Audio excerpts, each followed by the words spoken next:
dihubungi oleh Menteri dalam Kabinet Bapak Jokowi yang menyatakan keinginan dari Bapak Jokowi untuk menduduki posisi Ketua Umum PDI Perjuangan. Itu pernah saya sampaikan di dalam beberapa diskusi karena ada seorang mantan menteri yang kemudian dihubungi oleh Menteri dalam Kabinet Bapak Jokowi yang menyatakan keinginan dari Bapak Jokowi untuk menduduki posisi Ketua Umum PDI Perjuangan. Itu pernah saya sampaikan ke publik. Dan kemudian melihat apa yang terjadi dengan Partai Golkar yang mula-mula juga ada rumor seperti itu.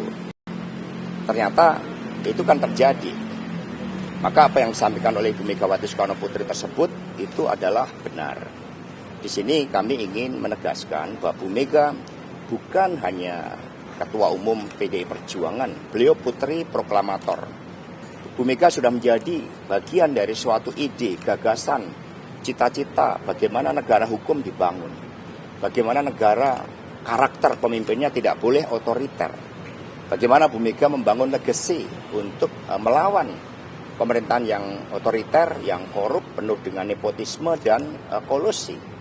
Bagaimana Ibu Mega penuh dengan gagasan tentang emansipasi, tentang meletakkan prinsip-prinsip demokrasi berada di tangan rakyat.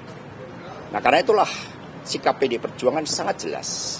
Ketika ada pihak-pihak yang mencoba secara langsung ataupun tidak langsung menggunakan kekuasaannya untuk mencampuri kedaulatan PDI Perjuangan yang dijamin oleh konstitusi, oleh undang-undang, ya maka seluruh jajaran partai dengan militansi tinggi, dengan pertaruhan jiwa raga, siap akan membela Ibu Mega dengan seluruh gagasan-gagasannya itu.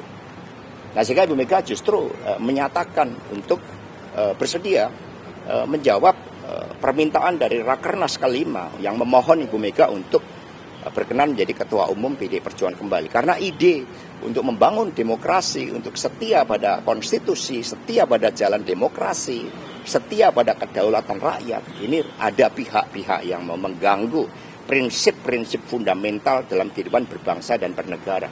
Apalagi ini menjelang 17 Agustus yang merupakan peringatan bahwa kemerdekaan Indonesia ini membangunkan jiwa-jiwa rakyat Indonesia agar merdeka, berdaulat, untuk tidak mampu ditekan oleh siapapun yang mencoba menyelewengkan semangat 17 Agustus tersebut. Percobaan mengambil alihan ketum PDIP itu kapan sih? Ya, semuanya kan dari rumors yang kemudian muncul menjadi bisikan-bisikan, lalu muncul menjadi suatu gerakan. Kan kami juga belajar dari partai politik lain. Kedaulatan partai itu dilindungi oleh konstitusi. Kami warga negara yang sah, kami partai yang sah, sehingga pemilu kada pun sekarang sepertinya itu mau digeser hanya untuk kekuasaan itu. Mas, ini momentum Bu Mega mengatakan akan penjagalan partai atau PDIP ini karena melihat momentum Golkar yang sekarang diguncang gitu. Jadi itu bisa membuktikan apa yang disampaikan Bu Mega itu benar gitu. Itu momentum suara kebatinan, suara nurani yang bening. Itu momentum ketika kami mempersiapkan pemimpin-pemimpin dari rakyat dan kemudian ada yang mencoba untuk mengganggu.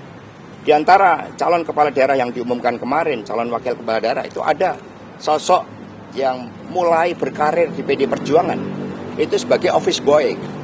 Kemudian dia belajar manajemen, belajar komputer, mengambil S1, S2, akhirnya terpilih sebagai anggota DPR RI dan sekarang mau meranding ya sebagai salah satu pimpinan kepala daerah. Ini menunjukkan bahwa PDI Perjuangan menempatkan pilkada itu sebagai proses dari arus bawah agar setiap warga bangsa bisa menjadi pemimpin dan tidak boleh ada pihak manapun yang mengganggu hanya karena kepentingan pemilu 2029. Mas, kemarin kan Pak Ahok bilang seharusnya pilkada ini untuk koalisi partainya dibatasi gitu agar tidak rombongan gitu partai yang koalisi. Nah, ini menurut Mas Hasto sendiri senada dengan? Ya, prinsipnya kedaulatan rakyat harus dihormati.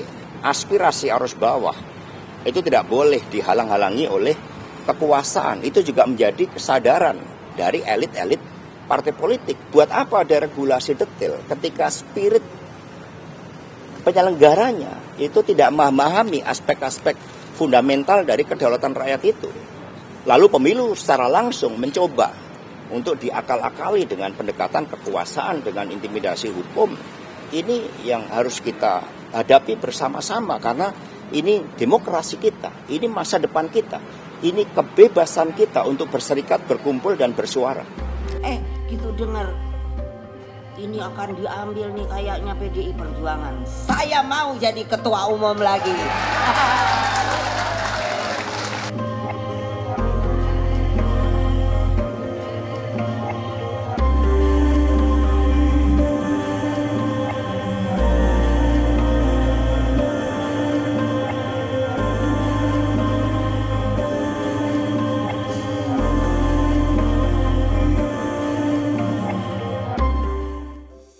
Di antara banyak sumber informasi, kami layak dipercaya. Karena kami menggali lebih dalam, berpihak pada kebenaran, berpegang pada data dan fakta, agar layak Anda jadikan referensi. Kompas TV, independen, terpercaya.